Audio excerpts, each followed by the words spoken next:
Baiklah, dari Resen akan disampaikan oleh Pak Josia. Pak Dr. Ing Josia Irwan STMD, dosen Teknik Sipil Universitas Indonesia. S1 dan S2 beliau selesaikan di Universitas Indonesia dan S3-nya di Technical University of Munich. Kita persilahkan saja kepada Pak untuk menyampaikan pemaparannya. Terima kasih Pak. Selamat sore Bapak Ibu. Saya harapkan kita masih bisa tetap melek karena biasanya jam-jam segini ini jam-jam ngantuk ya. Iya, saya akan mempresentasikan mengenai PT Resen. Jadi kalau Bapak Ibu lihat di sini, ini adalah website kami, resen.id. Kami memiliki semboyan "We ensure safety". Jadi kami memastikan keselamatan.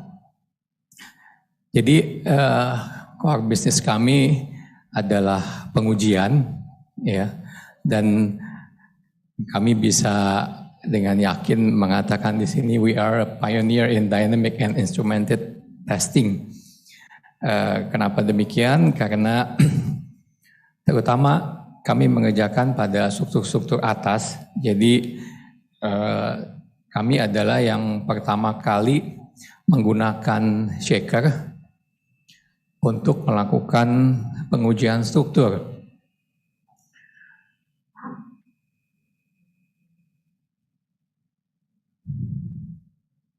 Tim kami terdiri dari engineer-nya ada 13 orang, 1 orang S3, 5 orang S2, dan 7 orang S1. Kemudian bidang pekerjaan kami, kalau Bapak Ibu lihat di sini, ya secara garis besar itu ada pengujian struktur, destruktif, non-destruktif, kemudian instrumentasi dan pengujian struktur, statik dan dinamik, kemudian asesmen struktur. Ya, mungkin dalam hal pengujian struktur itu sudah banyak ya, jadi saya tidak akan bahas secara detail, saya hanya highlight beberapa saja. Oke. Yang banyak mungkin ya kalau kebetulan saya juga di lab, mungkin selama 4-5 tahun belakangan ini kalau kami di Jakarta itu banyak masalah mengenai mutu beton. Sehingga kami seringkali diminta oleh konsultan, kami bekerja sama dengan konsultan untuk memeriksa mutu beton atau mengakses mutu beton existing yang ada pada suatu struktur. Nah, biasanya kami mengacu kepada ACI. Dalam hal ini yang kami acu adalah ACI 228-2R13, Report on Non-Destructive Test Method for Evaluation of Concrete in Structure. Jadi kalau mengenai pengujian non-destruktif, di tabel 3 itu ada, saya highlight di sini ada 2 mengenai pengujian ultrasonik, yaitu ultrasonic to transmission atau pulse velocity dan ultrasonic echo. Nah, mohon maaf bisa diklik video yang kanan atas. Nah mungkin Bapak Ibu yang sudah terbiasa ya mengenai pengujian UPV. UPV itu yang di atas. Jadi penjalaran gelombang UPV itu adalah P wave, primary wave, longitudinal wave atau biasa juga dikenal longitudinal wave. Dan ada satu lagi yang menggunakan ultrasonic juga, itu adalah secondary wave atau shear wave, di mana dia bergerak secara transversal. Dan yang kami ingin highlight di sini adalah yang kedua ini. Jadi kalau P wave itu rumusan cepat gelombangnya itu adalah yang persamaan 32A, sedangkan kalau shear wave itu 32B. Nah, secara kecepatannya ya, S wave atau secondary wave ini dia lebih lambat, tapi dia bisa menjalar lebih jauh. Sehingga kalau katakanlah misalnya kita punya struktur beton yang tebal, maka akan lebih tepat jika kita gunakan metode yang kedua, yang dengan menggunakan S-wave.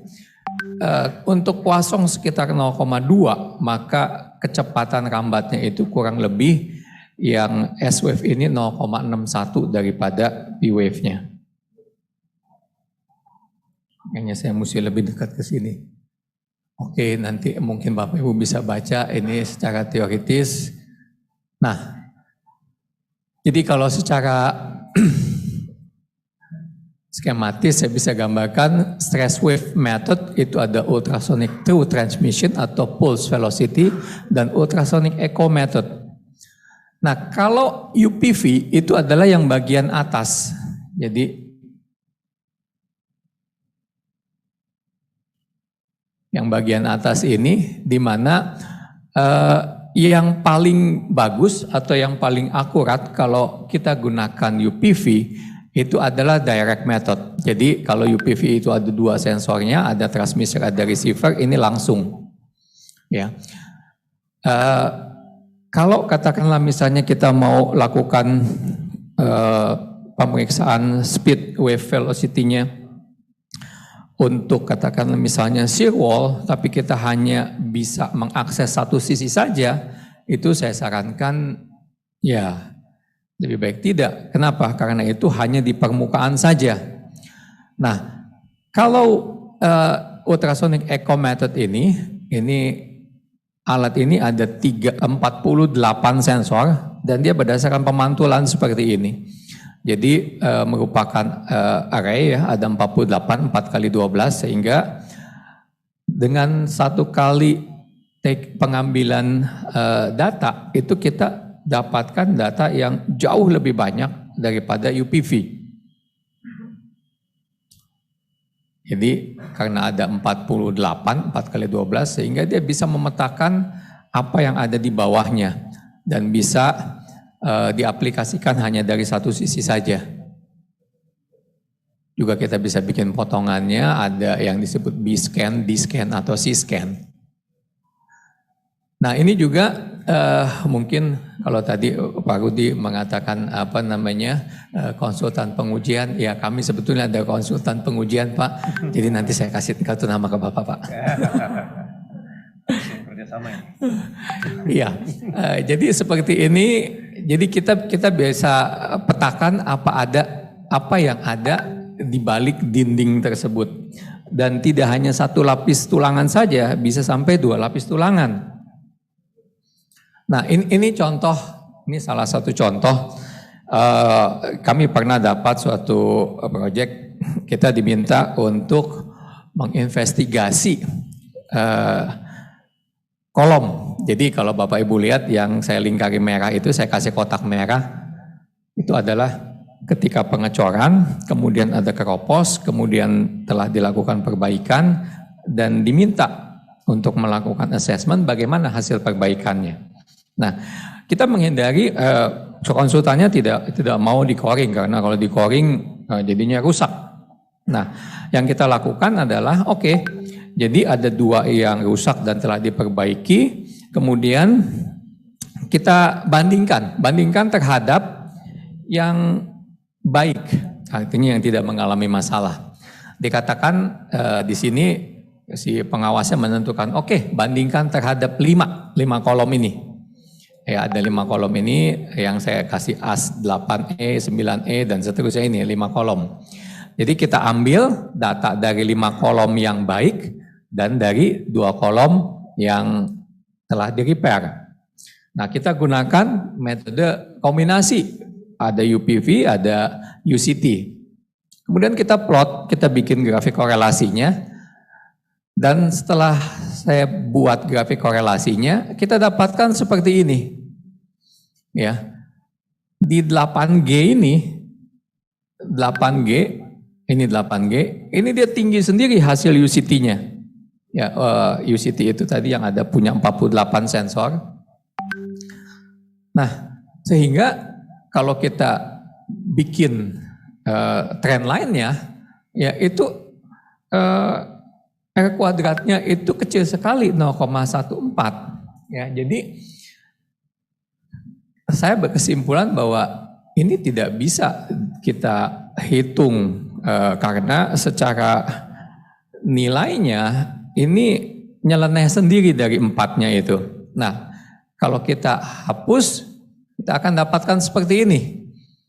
R kuadratnya ini 0,749. Jadi oke. Saya bilang kita hapus, kita abaikan yang 8G, karena yang 8G ini dia tinggi sendiri. Nah, kemudian kita plot, ya, plot yang tadi kita jadi ini adalah jadi nilai acuannya, ya, grafik acuannya. Kemudian yang bermasalah itu saya plot di sini, ya, yang 2 bermasalah. Dan ternyata kalau saya plot, jadi dari 2 kolom yang bermasalah, dan kalau saya plot dengan yang 8G itu tadi,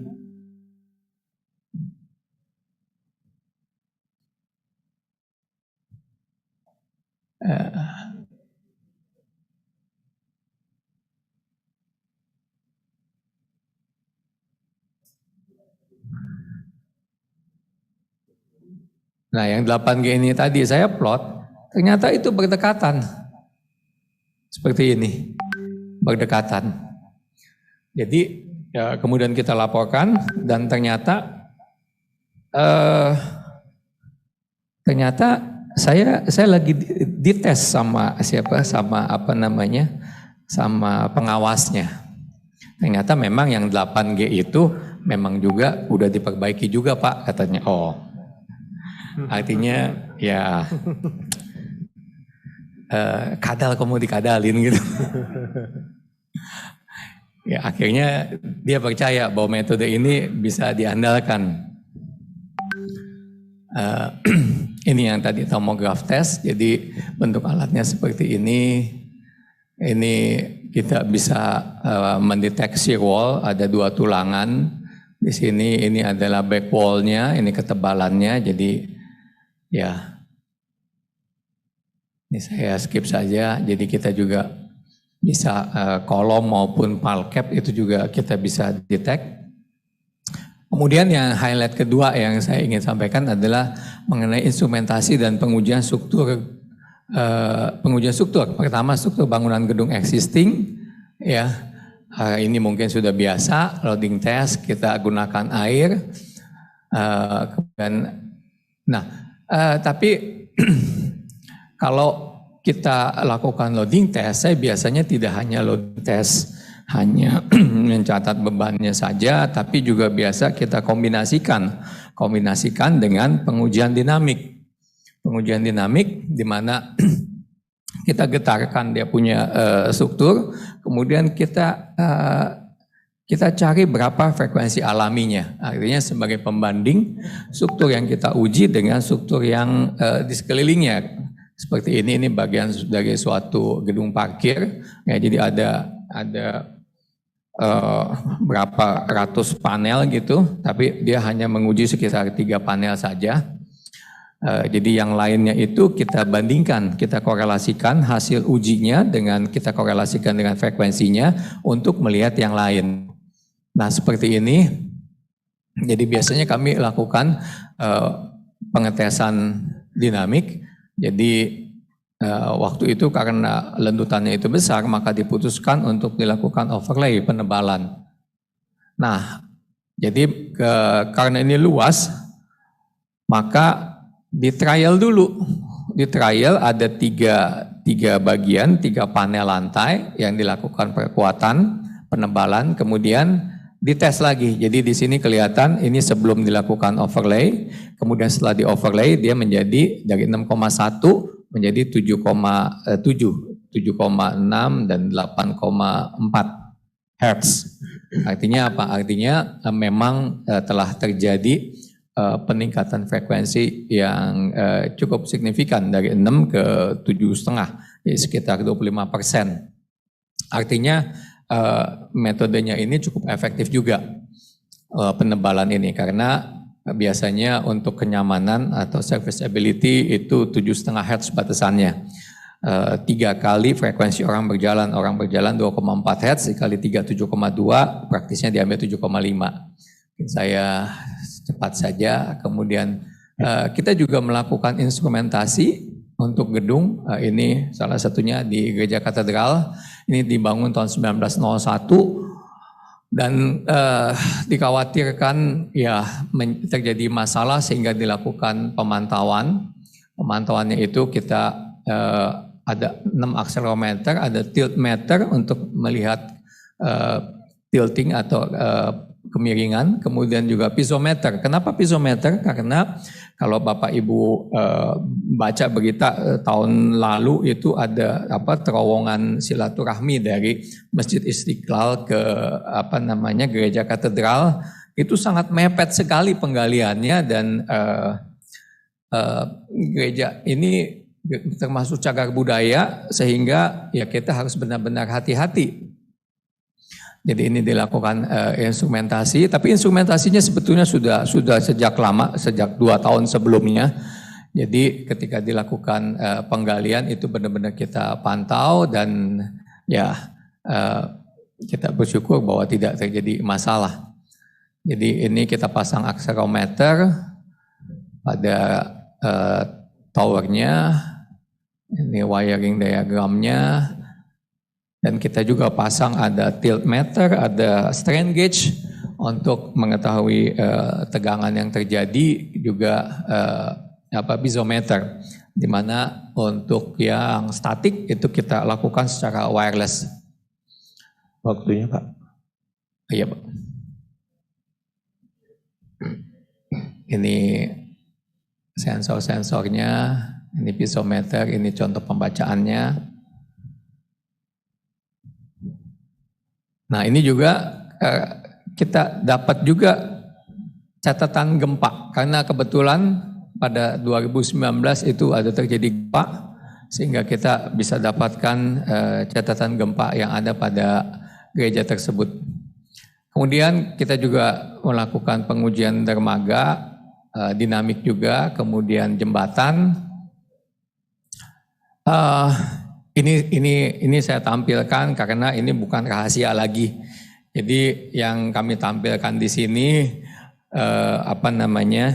kalau proyek yang tadi itu kita tutup namanya karena ya nggak etis juga ya. Tapi kalau ini jembatan Siak, semua orang bisa lihat, sampai sekarang pun bisa lihat. Jadi ya nggak ada masalah juga kalau kami tampilkan. Jadi kami lakukan pengukuran hanger. Jadi kalau Bapak Ibu lihat ini di Pekanbaru, jembatannya itu ya seperti inilah, seperti naga gitu ya, tapi harusnya chamber, tapi ini ada masalah ketika itu sehingga dilakukan assessment dan dilakukan pengukuran hanger. Pengukurannya itu kita lakukan pengukuran dinamik ya, seperti kita kasih impuls gitu ya. Kemudian juga untuk verifikasinya itu kita lakukan penarikan hanger tersebut. Jadi pada gaya berapa kita verifikasi frekuensinya berapa. Jadi kita dapatkan ini yang hasil pengukuran hangernya. Kemudian ini grafik frekuensi plus gaya versus gaya tarik hanger. Jadi berdasarkan ini kemudian kita bisa pastikan bahwa hanger tersebut bermasalah, terjadi overstress sehingga perlu dilakukan penyesuaian. Ini kalau kita lihat yang ujung kanan, kiri kanan itu gayanya relatif lebih tinggi. Sehingga itu kemudian dilakukan penyesuaian dengan penutupan dan pengendoran hangernya.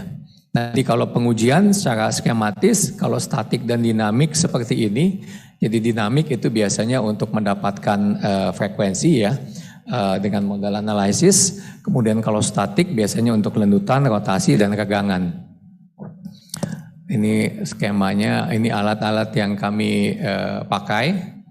Jadi yang vibrometer ini biasa dipakai untuk pengujian pesawat biasanya kalau dilakukan di terowongan angin untuk elemen-elemen pesawat, di mana vibrometer ini selain bisa statik juga bisa dinamik.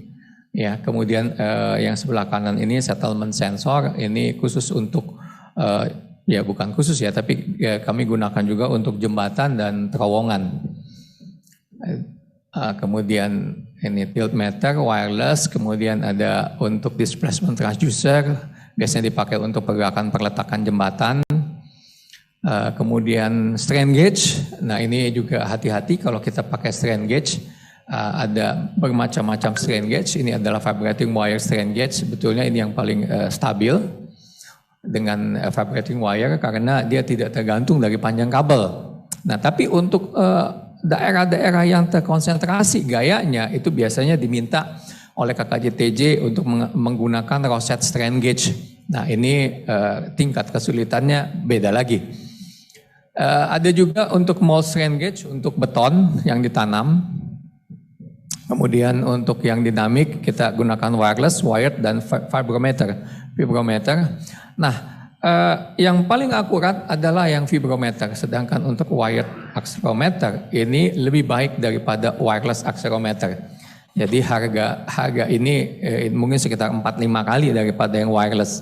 Jadi kalau accelerometer kesannya memang wah yang wireless itu lebih canggih nggak pakai kabel. Tapi kalau hasilnya bisa dibilang kalau yang wireless accelerometer ini LCGC lah kalau mobil. Kalau ini BMW, Mercy gitulah. Kalau umpamaannya. Saya skip saja. Ini kalau dengan vibrometer kita bisa contactless, jadi kita tinggal arahkan, kita bisa dapat respon dinamik dari strukturnya. Jadi untuk pengujian jembatan seperti ini yang kami lakukan pada tol Japek Elevated. Jadi kita tinggal tembak saja. Waktu itu saya ingat tahun 2019 itu kita hanya dalam 3 hari harus menyiapkan, dan pada saat uji bebannya itu ditongkrongin oleh Pak Menterinya. Nah ini hasil ujinya ya bersyukur bagus. Kalau enggak itu kelabakan juga kontraktornya. Karena ini hasilnya real time online, real time maksud saya. Jadi begitu bebannya ada impact langsung kelihatan, kemudian kita lakukan FFT langsung dapat frekuensinya dibandingkan dengan teoritisnya. Wah waktu itu semua orang pada deg-degan, takut nggak masuk udah disorot secara nasional. Ini yang dinamik kita juga lakukan bisa di tap. Jadi pengujian dinamik biasanya sekarang ini ada beban yang berjalan juga untuk ambient, bahkan sekarang ini dikasih seperti polisi tidur. Nah ini yang shaker, ini yang kami yang pionir yang pertama kali yang punya shaker di Indonesia bahkan di Asia Tenggara. Kenapa saya tahu Asia Tenggara? Karena produksi shaker ini nih di dunia paling ada 2-3 dan yang di Asia Tenggara ya cuman kita lah yang ada. Begitu juga yang vibrometer tadi. Jadi shaker ini bisa menghasilkan gaya harmonik sampai 10 ton dengan frekuensi dari 0,5 hingga 30 Hz. Jadi ya prinsipnya hanya ada akibat eksentrisitas massa yang berputar sehingga dia menghasilkan gaya dinamik. Ini pada waktu itu kami coba di lab, bisa ini kami sengaja tampilkan karena kalau di jembatan kita nggak kelihatan getarannya. Ini itu padahal yang jadi eksentrisitas hanya 2 baut itu, dua mur ya 2 baut lah ya. Nah itu diputar. Kemudian diputar itu dari frekuensi yang kecil sampai frekuensi yang lebih tinggi, sehingga ketika dia melewati frekuensi resonansinya atau frekuensi alaminya, dia akan mempunyai respon yang maksimum. Setelah lewat, dia akan kecil lagi. Jadi kelihatan ini frame-nya, nah itu dia mulai goyang, artinya dia mulai dekat dengan frekuensi alaminya. Jadi shakernya ini kita putar dari setengah hertz sampai sekitar 78 hertz. Jadi kelihatan di sini bahwa frame-nya itu dia mulai goyang. Begitu juga di jembatan. Jadi kalau kita lakukan loading test itu akan kerasa sekali. Juga kalau kita lakukan loading test di gedung itu juga akan kerasa. Nah, gedung saya akan bahas nanti di hari terakhir, jam terakhir itu mengenai pengujian dinamik dari gedung. Sedangkan yang untuk jembatan dan terowongan itu session sehabis ini, sehabis break. Jadi next. Nah ini kita loading test jembatan. Nah ini kita pakai settlement sensor. Settlement sensor itu prinsipnya dengan air, di mana permukaan air itu selalu datar. Kemudian pada titik-titik tertentu itu kita kasih sensor. Sensornya itu seperti radar torrent sebetulnya, di mana kalau ada turun naik permukaan air itu akan terlihat. Kemudian terowongan. Nah, saya pikir kami yang satu-satunya yang pertama kali pernah mengetes terowongan. Pada waktu itu diminta oleh KKJTJ, kita lakukan pengujian terowongan jalan tol di Cisumdawu, Sumedang, Jawa Barat. Ini lokasi terowongannya, 472 meter, kemudian uji bebannya waktu itu digunakan, waktu itu shakernya belum ada, jadi kita masih menggunakan impact dari truk. Seperti ini pembebanannya. Tujuannya apa? Tujuannya adalah untuk mengetahui frekuensi alami dari struktur terowongannya. Nah ini kita lakukan pengujian. Jadi untuk dinamik ada 4 akselometer, ada 1 vibrometer. Akselometer yang kami gunakan ini yang udah kelas Mercy lah. Kita gunakan akselometer yang sangat sensitif. Kemudian juga dengan vibrometer. Nah kita lihat nanti, jadi ini yang data loggernya, ini dengan akselometernya. Kistler itu termasuk yang topnya. Kemudian yang vibrometer, vibrometer ini jauh ketelitiannya di bawah akselometer itu. Kemudian ini lokasi akselometernya, penempatannya. Kemudian untuk vibrometer itu kita arahkan ke atas. Nah, ini hasil pembacaan dari vibrometer. Jadi vibrometer ini hasil FFT-nya ini jelas menunjukkan ke satu nilai. Ya, jadi puncaknya jelas hanya ada satu, yaitu sekitar 14,7. Menurut KKJTJ itu sekitar 15. Jadi ketika kita dapat 14,7, oh ya betul dia bilang. Kemudian uji beban statik. Ini yang statiknya juga kita gunakan vibrometer, jadi ada beberapa macam. Di sini juga kita gunakan settlement sensor.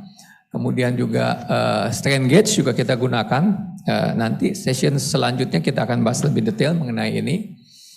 Kemudian kita juga tetap, jadi kalau pengujian harus selalu ada pembanding. Jadi walaupun kita tahu bahwa kayaknya nggak akan berfungsi juga, tetap kita lakukan pengukuran dengan prisma dan hasil uji bebannya seperti ini. Jadi untuk regangannya itu ternyata kalau kita lihat ini, kenapa ini turun naik? Ini akibat pengaruh suhu. Jadi walaupun terowongan itu ada di dalam, suhu itu tetap pengaruh.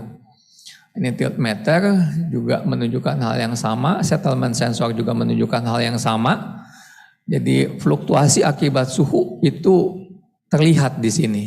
Kalau kita lihat ini sekitar 0,3, memang kecil ya, sekitar 0,3 mili. Mungkin kalau alatnya itu nggak sensitif, kalau total station pasti nggak akan bisa.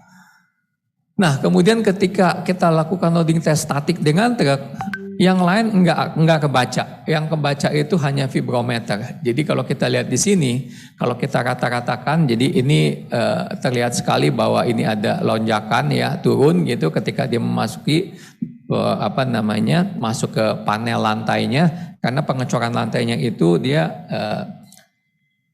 dibagi beberapa segmen-segmen. Nah di sini kelihatan bahwa ketika turun itu terjadi ada truknya lewat masuk, kemudian ketika lewat lagi Di luar itu lagi dia naik lagi ya. Memang kecil sekali, itu hanya berapa tuh 0,1 lah, kecil sekali, tapi terlihat bahwa memang ada. Oke, terima kasih Bapak. Terima kasih Pak Josia. Silakan Bapak duduk bersama-sama kita sini Pak. Kita menunggu pertanyaan dari teman-teman, dari peserta seluruhnya. Ini dari Zoom sudah kita beri kesempatan untuk memberikan pertanyaan, tapi belum ada yang raise hand ataupun mengajukan pertanyaan. Baiklah, kita mulai saja yang dari dalam forum. Ada yang pertanyaan satu dari kiri, dua. Ya, dari dua dulu kita tampung. Bapak dulu Pak, silakan Pak. Ada mic-nya di situ Pak. Itu Pak, di koridor, di lorong Pak. Ya. Silahkan untuk Pak. Terima kasih. Assalamualaikum warahmatullahi wabarakatuh. Dari institusi Pak. Saya dari PUPR, Bina Teknik Jalan dan Jembatan dengan Setio Pak. Pak Setio. Mungkin untuk yang penyaji terakhir, saya lupa namanya. Pak Josia. Ya. Saya tertarik dengan yang SIAK 3. Bagaimana dari ilmu string gitu ya. Itu bisa menentukan sebaran gaya yang terjadi pada hanger. Pertanyaan saya adalah bagaimana apa istilahnya mengukur atau menginikan impuls gaya yang bekerja pada kabel. Jadi ketika kabel itu punya apa istilahnya gaya ini tegang gitu ya, terus kemudian dipukul oleh hammer misalnya gitu ya, saya nggak ngerti bagaimana ngujinya tadi ya, tapi mestinya dia dipukul dengan hammer. Nah, bagaimana mengukur gaya impuls yang diinputkan ke dalam hanger tersebut gitu Pak? Ya. Apakah ada pengukurannya atau tidak, dan bagaimana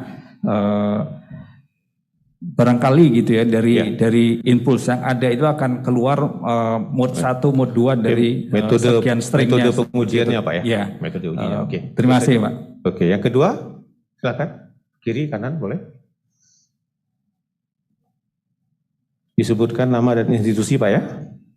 Perkenalkan, saya Bisma dari PT Wika. Izin bertanya kepada guru saya Pak Yosia. Terkait ini Pak Yos, yang alat monitoring UPV test ya Pak. Jadi di beberapa kasus proyek bisa jadi ditemukan crack pada struktur betonnya ya Pak ya.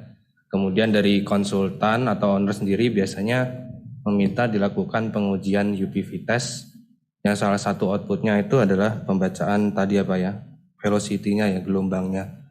Nah, pertanyaan saya, apakah ada code khusus Pak atau referensi khusus yang bisa kita acu sebagai standar untuk menentukan apakah mutu beton itu kualitasnya masih baik atau enggak berdasarkan dari pembacaan gelombangnya itu sendiri Pak?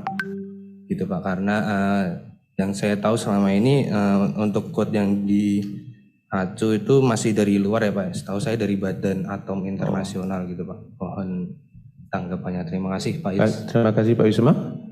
Ada satu lagi? Oke, kalau tidak ada kita cukupkan dulu yang pertama ini. Silakan Pak Josia, ini kebetulan Bapak yang laris nih.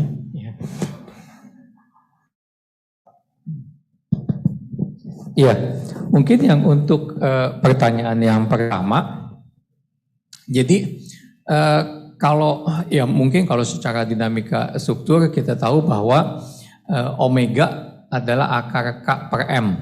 Nah, jadi omega atau frekuensi natural struktur itu adalah akar dari kekakuan dibagi dengan massa.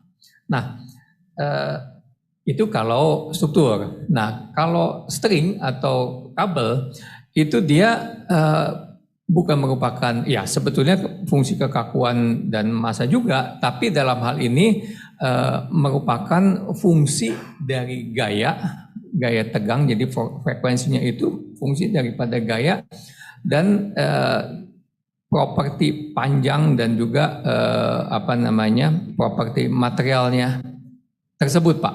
Jadi fungsinya mungkin seperti ini. Kalau katakanlah misalnya seperti gitar gitu ya, orangnya gitar Pak. Tiap-tiap kalau kita petik senarnya itu kan ada frekuensinya. Kalau kita kencengin, frekuensinya itu akan berbeda. Dan hanya orang yang peka saja yang dia akan tahu, oh ini nih nadanya bukan nada C nih, ini fales nih. Nah kurang lebih seperti itulah Pak. Jadi kita kasih impuls, kemudian dia bergetar, nah kita ukur getarannya itu. Dari getarannya itu kemudian kita bisa turunkan berapa gaya yang ada pada hanger tersebut Pak. Kurang lebih seperti itu prinsipnya. Nah kemudian kalau kita pasang beberapa akselerometer, maka kita akan dapatkan mode 1, mode 2 dan seterusnya. Tapi sebetulnya kalau masalah hanger itu sih kita nggak perlu cari mode yang ke berapa, karena yang dominan yang bekerja itu adalah mode yang pertama. Seperti itu. Kemudian yang kedua itu mengenai UPV ya. Nah, masalah UPV ini pada dasarnya yang kita ukur itu adalah speednya atau kecepatannya, cepat rambatnya. Kalau dia retak, katakanlah misalnya kalau permukaan ini tidak retak, maka kalau kita taruh sensornya ini satu transducer, satu receiver, kalau dia tidak retak, maka jarak terpendeknya adalah ya di permukaan sini. Tapi kalau ada di tengahnya ini ada retak, dia nggak bisa lewat karena ada celah, maka dia ke bawah dulu sampai dasar retaknya, baru dia ke atas lagi ke receivernya, sehingga jarak tempuhnya itu lebih panjang. Nah dari situ kita bisa ukur kedalaman retaknya. Kemudian untuk mutu itu kalau untuk mutu tadi di situ di 228 SIA 228 itu disebutkan bagaimana cara interpretasinya, dan interpretasinya itu harus ada pembanding Pak. Jadi kita tidak bisa dengan grafik korelasi yang kita sudah punya dari proyek lain untuk di proyek tersebut. Jadi biasanya kalau saya diminta untuk predik atau memprediksi mutu beton berdasarkan UPV, saya selalu minta coring.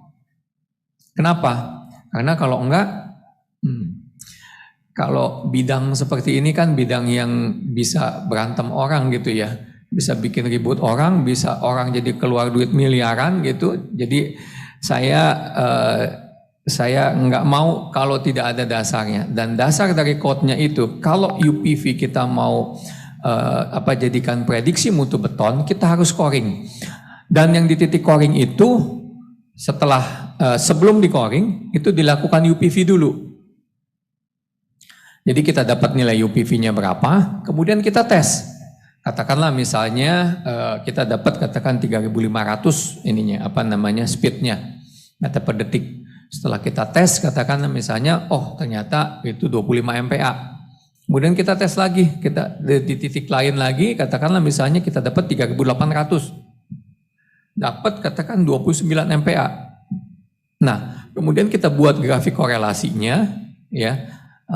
Itu gampang pakai Excel, grafik korelasinya bisa eksponensial, bisa logaritmik. Artinya yang R-nya itu paling besar ya kuadratnya. Artinya tingkat ketergantungannya itu antar nilainya itu sangat besar gitu. Nah dengan grafik itu baru kita bisa pakai untuk tempat-tempat lain. Jadi kalau katakan misalnya kita diminta untuk ngetes mutu beton katakan satu ruangan ini, katakan pelat lantainya, ya minimal secara statistik kita harus ambil minimal 3 untuk coring. Kita buat grafik korelasinya, ya. Nah di titik-titik lain itu kita pakai UPV atau soalnya kalau kita coring semua nanti jadi kayak saringan kita punya lantai. Memperlemah Pak ya? Iya, memperlemah malah. Mungkin seperti itu. Makasih. Ya, baik. Masih ada di dalam ruangan? Kalau tidak, sambil menunggu pertanyaan dari dalam ruangan, ini dari peserta Zoom ada. Ini untuk Pak Wilham dan Pak Abdillah. Ya, ini pertanyaannya adalah, umumnya perencanaan struktur saat ini hanya memperhitungkan SSI dengan linear spring atau PY curve, tapi masih jarang mengakomodir pengaruh tambahan damping di tanah atau pondasi. Pertanyaannya, seberapa besar pengaruh damping tersebut untuk mengurangi respon struktur, terutama gempa? Dan apakah bisa secara signifikan mengurangi jumlah pondasi apabila diperhitungkan menggunakan SSI? Terima kasih. Nah, ini siapa yang mau merespon duluan? Pak Wilham atau Pak Abdillah? Pertanyaannya sama ditujukan untuk Bapak berdua. Baik, Silakan Pak Wilham. saya dulu ya. Jadi, makasih atas pertanyaannya.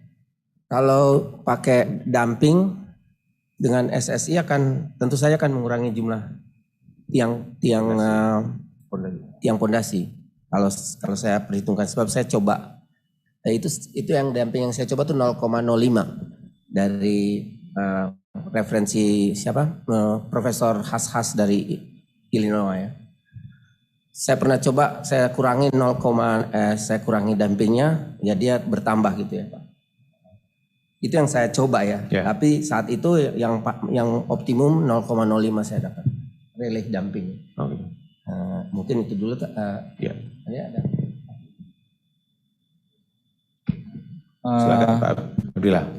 Kalau dari saya, emang kalau misalnya dalam analisis SSI itu seringnya itu dengan PY curve atau dengan modelkan kekakuan saja tanpa memodelkan redaman dari tanahnya. Sebenarnya itu konservatif karena redaman itu mengurangi beban-beban yang masuk kepada struktur. Jika diabaikan itu konservatif, tapi jika dimasukkan itu juga boleh. Jika adanya redaman itu pasti mengurangi beban gempa dan pasti juga mengurangi yang dibutuhkan pada saat desain pondasinya. Dan seberapa besar redaman itu mengurangi beban gempa itu ya tergantung dari jenis tanahnya. Bisa dilihat tadi kalau misalnya jenis tanahnya semakin pada klasitus D dibandingkan klasitus E, klasitus D itu lebih besar nilai redamannya. Tapi jika dilihat dari fleksibilitasnya, klasitus E itu menang. Dia itu berdasarkan dari fleksibilitasnya. Ya.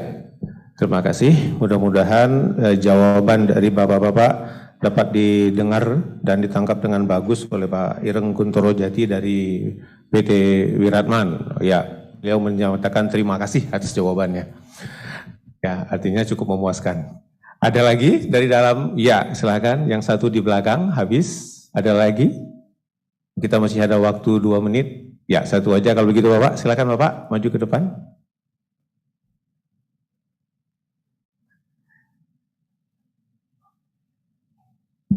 Terima kasih Bapak. Selamat siang.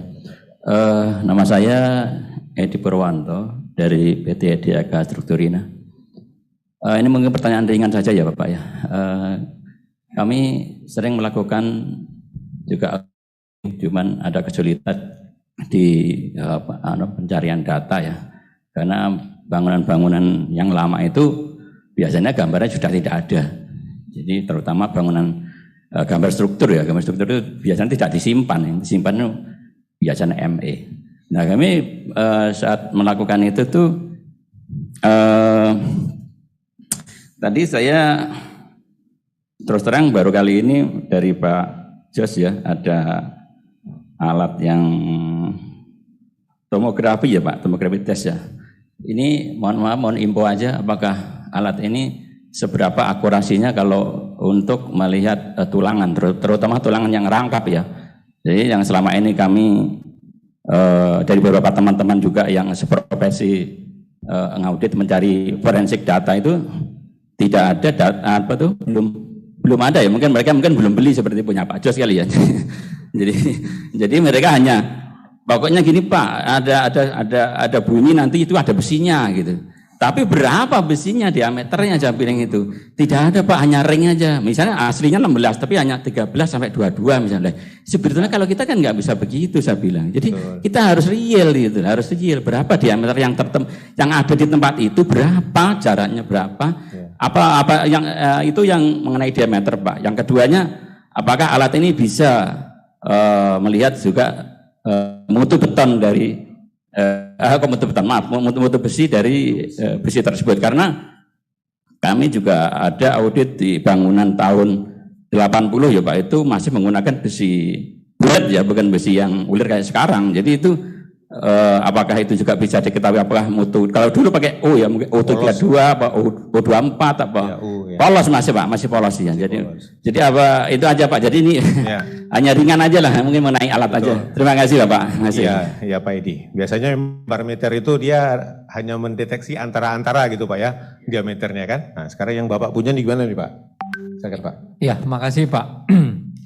Jadi terus terang kalau untuk mendeteksi katakan misalnya tadi diameter ya, itu kami lakukan itu kombinasi Pak. Betul yang seperti Bapak bilang, kalau kita gunakan cover meter itu dia hanya suara. Prinsipnya kalau cover meter itu dia gunakan gelombang elektromagnetik, kalau ini gunakan ultrasonik. Biasa kita gunakan gabungan Pak.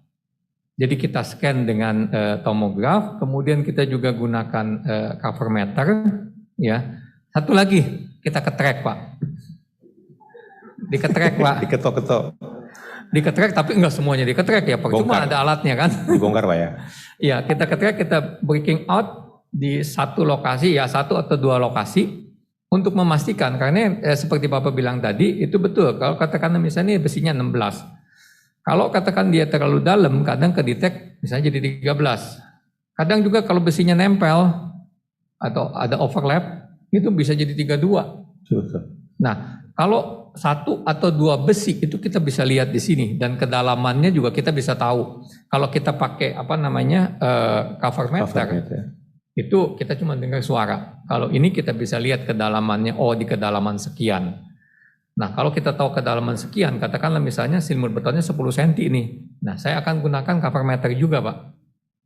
Gunakan cover meter yang untuk deep ininya, kedalaman besinya. Jadi itu termasuk yang salah satu yang sulit untuk menentukan, karena kita harus gunakan beberapa alat.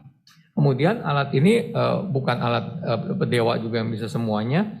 Dia tidak bisa untuk mendeteksi berapa mutu tulangannya, atau katakanlah misalnya polos atau ulir, dia nggak bisa Pak.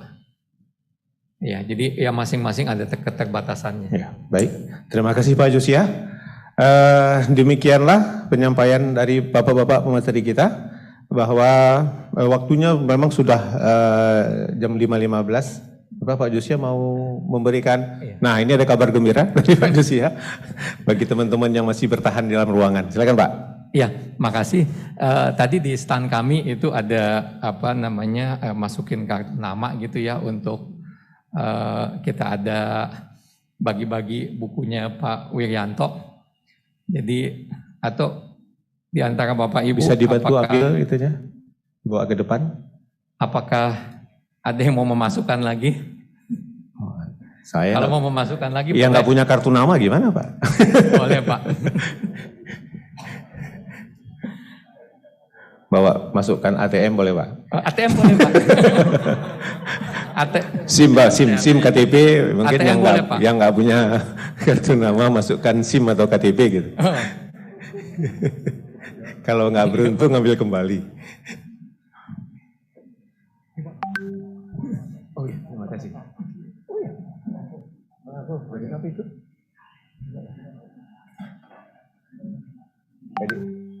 Oke, makasih.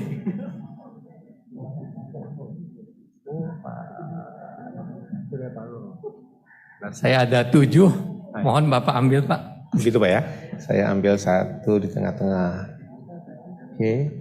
Oke, kemudian siapa lagi?